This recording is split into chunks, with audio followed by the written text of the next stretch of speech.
महाराज द्वय के चरणों में कोटि कोटि नमोस्तु भगवान।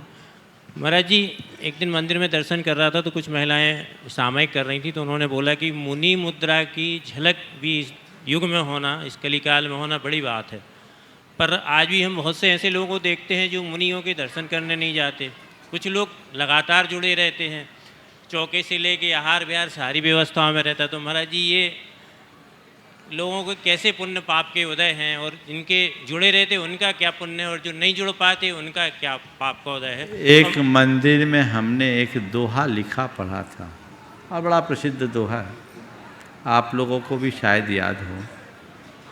उसमें लिखा था, भाग्यहीन को मिले नहीं भली वस्तु का योग। भाग्यहीन को मिले नहीं भली वस्तु का योग, दाख पके तब काक के होए कंठ में रोग। कहते जब दाख यानी अंगूर पकता है तो कौवे के कंठ में रोग हो जाता, बेचारा खा नहीं पाता।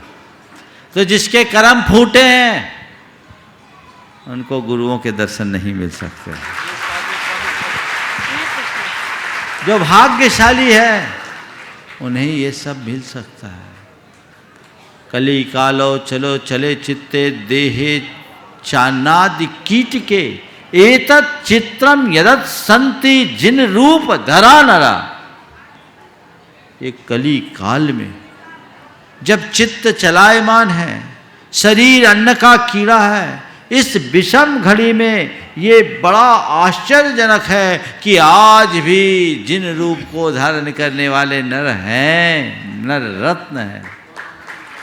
तो वे सब लोग भाग्यशाली हैं जिन्हें गुरुओं के दर्शन का सौभाग्य मिलता है, और वे कर्म फूटे हैं जिन्हें गुरुओं का दर्शन नहीं मिलता।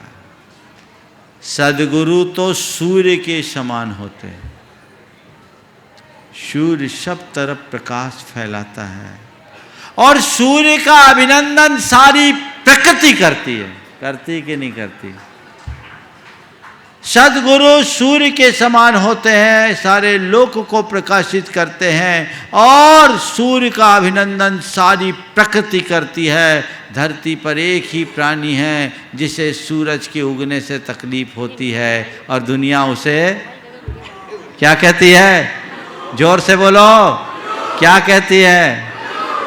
तो क्या करोगे? हमें तो हंसों की जमात में रहना है, उल्लुओं से अपने आप की दूरी बना के रखना है। समझ गए? हंस की जमात में रहो, विवेक की दृष्टि रखो। जिसे दिन के उजाले में कुछ ना दिखे उसी को उल्लू कहा जाता है। तो सद्गुरु तो महान है। मुझे स्मरण आ रही है पंक्तियाँ मेरी भावना के रचयिता जुगल किशोर मुख्तार की।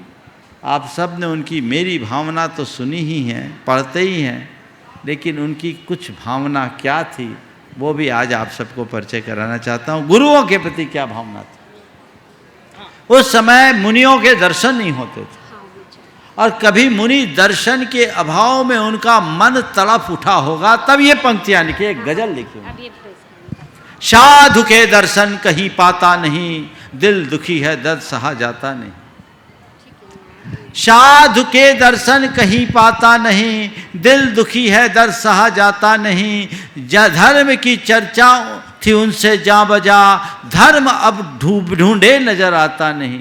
साधु के दर्शन कहीं पाता नहीं, दिल दुखी है दर्द सहा जाता नहीं। धर्म की चर्चा थी उनसे जा बजा, धर्म अब ढूंढे नजर आता नहीं।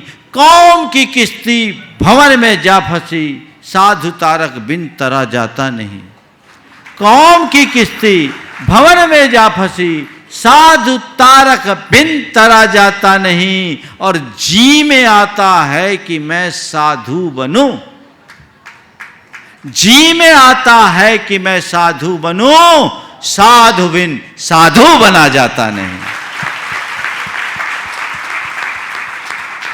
यह है गुरु की महिमा। इसलिए हमें अपना देखना है, बाकी को अपने हाल पर छोड़ देना है।